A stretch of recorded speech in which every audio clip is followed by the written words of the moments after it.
Assalamualaikum warahmatullahi wabarakatuh. Anak-anak sekalian yang cerdas-cerdas dan penuh semangat, selamat berjumpa kembali dengan Ibu Heni yang akan mengajarkan kalian ilmu pengetahuan alam yang paling asik dan menarik untuk dipelajari.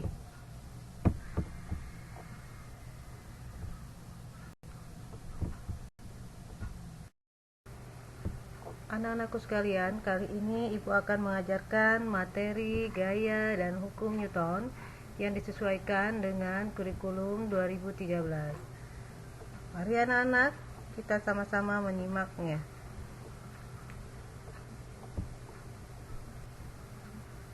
Untuk materi ini, Ibu berikan dengan tujuan pembelajaran agar siswa mengidentifikasi jenis-jenis gaya, penjumlahan gaya, dan pengaruhnya pada suatu benda yang dikenai gaya.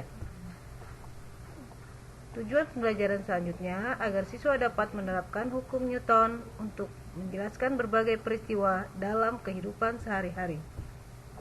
Nah, anak-anakku sekalian, kita lihat di sini ada mobil yang sedang berjalan.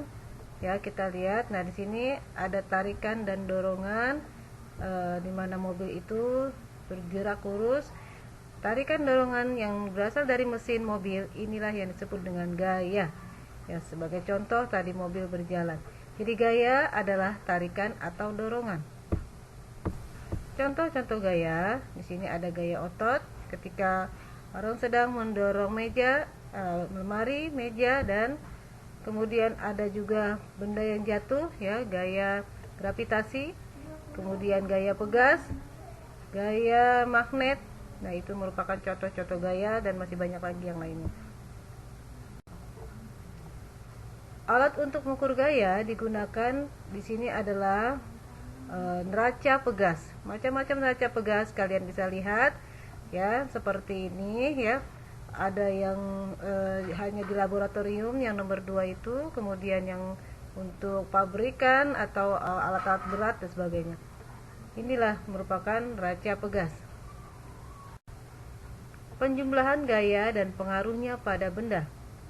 Nah, di sini ada sebuah panah, ya, sebuah arah yang menuju dari satu titik ke titik lain, di mana panjang dari O sampai F itu menyatakan nilai gayanya, dan OF itu merupakan arah gayanya. Kita ambil contoh, jika ada arah gaya panah yang menunjukkan ke arah F1 dan F2, di mana F1-nya 15 Newton dan F2-nya 25 Newton, maka kalau dua-duanya kita gabungkan disebut dengan resultan gaya, maka resultan gaya dari kedua gaya tersebut dapat dinyatakan dengan F1 ditambah F2. Jadi 15 Newton ditambah 25 Newton sama dengan 40 Newton. Anak-anakku sekalian, gaya itu dilambangkan dengan huruf F, ya. Gaya dilambangkan dengan huruf F dan satuannya adalah N atau Newton.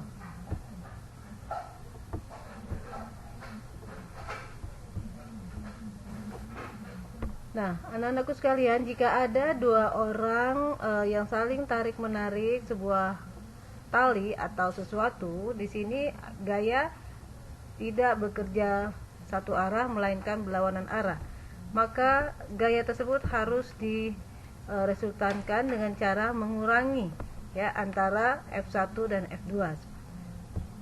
Gaya totalnya jadi F1 dan F2. Contoh soal, kita lihat di sini, Ahmad dan Banu bermain tarik tambang. Ahmad menarik tambang dengan gaya F1 sama dengan 400 Newton. Dan Banu dengan gaya F2 300 Newton. Berapa gaya untuk menggerakkan tambang? Nah, bagaimana cara menyelesaikannya? Ini seperti tadi Ibu bilang, ada gaya total dari kedua gaya tersebut, di mana F1 dikurangi dengan F2. Jadi gaya yang diberikan Ahmad dikurangi dengan gaya yang diberikan Banu. Maka selisihnya adalah 400 dikurang 300 sama dengan 100. Oke anak-anak, kenapa tadi di satuannya pada gaya disebut Newton?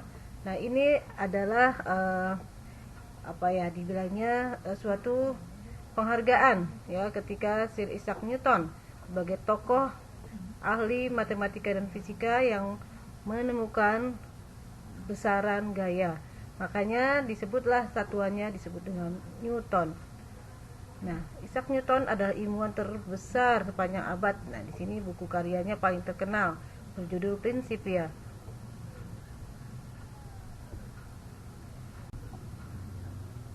Hukum Newton. Nah, di sini Isaac Newton ya memberikan sebuah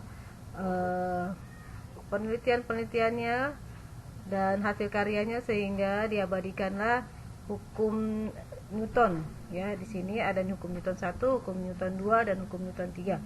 Hukum Newton 1 berbunyi bahwa gaya yang menyatakan resultan gaya yang bekerja pada benda sama dengan 0 atau F sama dengan 0.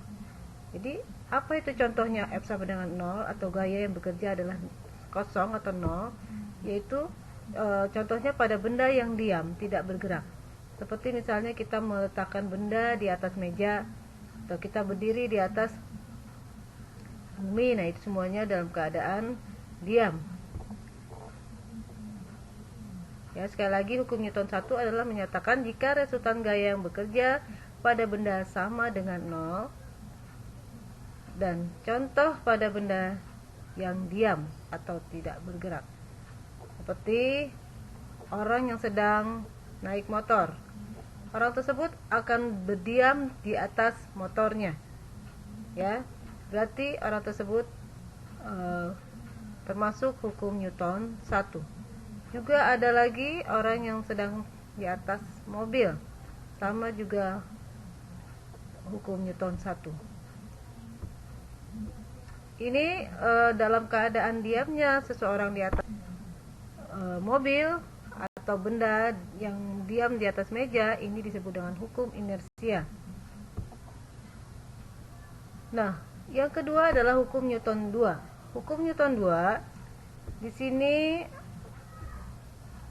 dikatakan bahwa gaya yang bekerja pada benda menghasilkan percepatan dan perlambatan dipengaruhi oleh massa. Ulang lagi, hukum Newton 2, gaya yang bekerja pada benda menghasilkan percepatan dan perlambatan dan disesuaikan atau dipengaruhi oleh massa. Maka ditemukanlah rumusnya F sama dengan M dikali A, di mana F sama adalah gaya, M adalah massa, A adalah percepatan. Apa contohnya hukum Newton 2? Ini contohnya adalah seorang yang sedang mendorong gerobak. Orang tersebut memberikan gaya dorong terhadap terhadap gerobaknya. Contoh soal. Sebuah benda masanya 100 kg. Pada benda tersebut bekerja gaya sehingga memperoleh percepatan sebesar 9,8 meter per sekon kuadrat. Berapakah besar gaya tersebut? Nah, di dalam menjawab soal ini tidak usah menyulitkan kita anggap ini merupakan soal yang paling mudah. Ya, biasakan di image kepala kita adalah mengatakan ini mudah dan gampang. Bagaimana caranya? Pertama, kamu tulis dulu diketahui.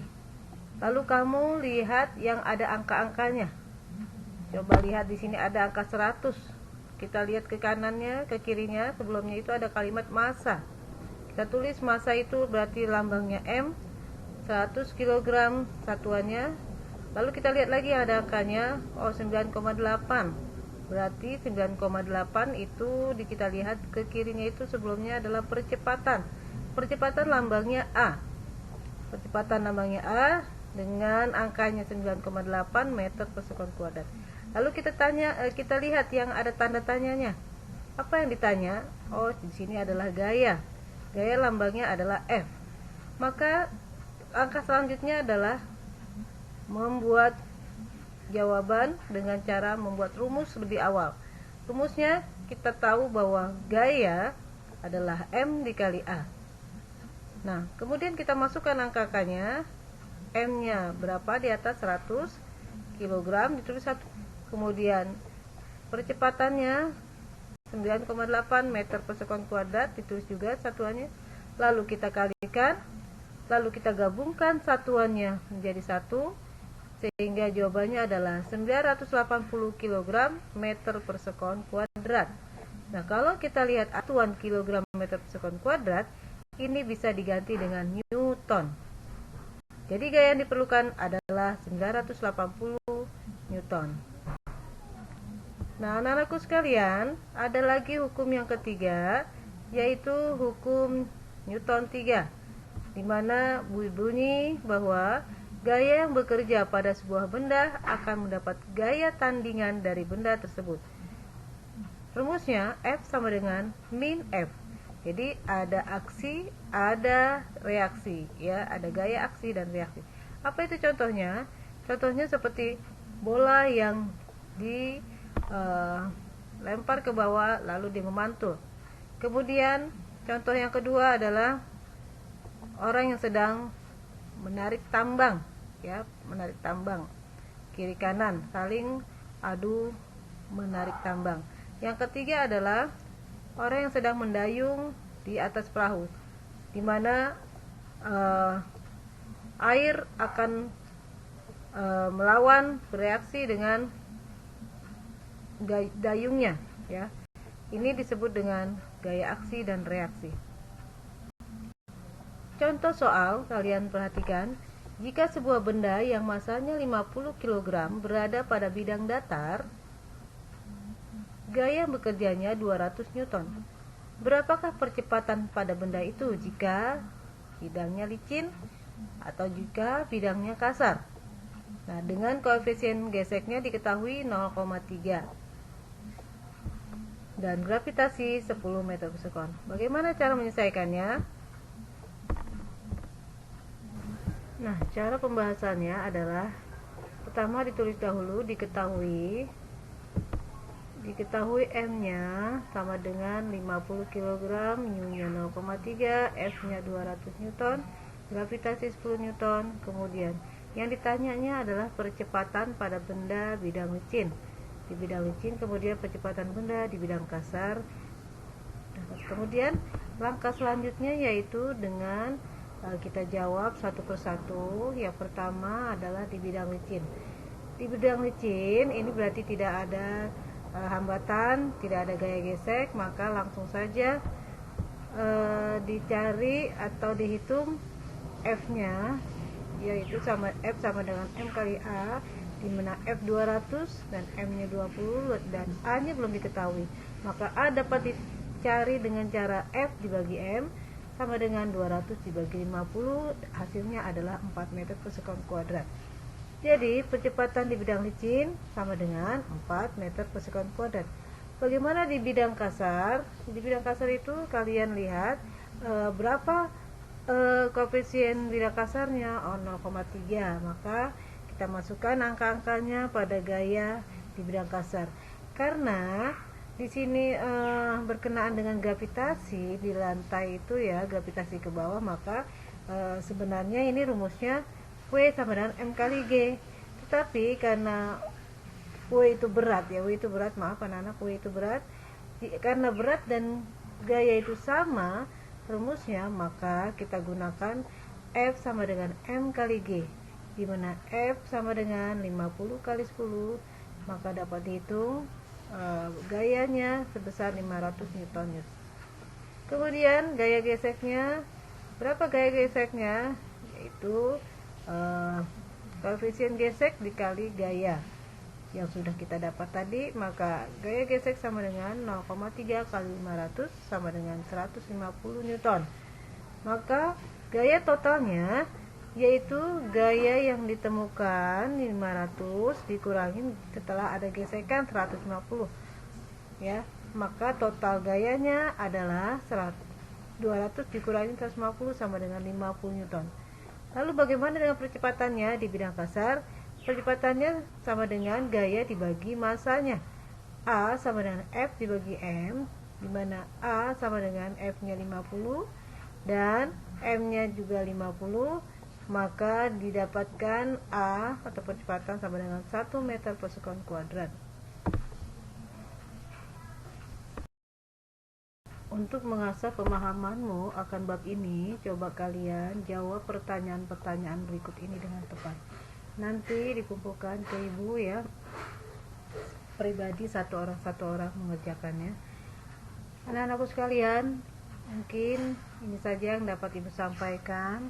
Demikianlah apa yang sudah ibu sampaikan tentang materi, gaya, dan hukum Newton. Semoga kalian dapat memahaminya.